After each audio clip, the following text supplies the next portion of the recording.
Dinas Pemuda dan Olahraga bersama Aspro PSSI Sumatera Selatan menggelar kejuaraan sepak bola Piala Gubernur Sumatera Selatan U15 2025. Sebanyak 14 tim dari berbagai kabupaten dan kota ikut ambil bagian dalam turnamen ini. Seluruh tim dibagi dalam 3 grup dan harus melewati babak penyisihan sebelum melangkah ke fase berikutnya. Persaingan diprediksi berlangsung ketat karena kekuatan tim-tim peserta cukup merata tahun ini. Untuk tahun ini cukup karena seperti Lahat misalnya ya. Lahat itu juga kemarin masuk di babak perempat final.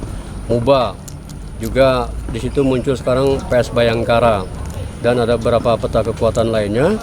Ya, Persipra juga seperti itu. Karena mereka dari beberapa tahun sebelumnya mereka sudah mempersiapkan diri karena turnamen ini setiap tahun diadakan. Cukup mengembirakan, potensinya cukup banyak sekali ya. Jadi kita berharap tim yang nanti yang keluar yang terbaik.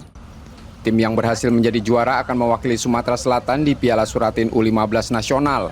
Sebelum gelaran dimulai, tim RSUD Siti Fatimah telah lebih dulu meraih juara pada Piala Gubernur Sumatera Selatan antar OPD edisi 2025. Nur Muhammad, Kompas TV, Palembang, Sumatera Selatan.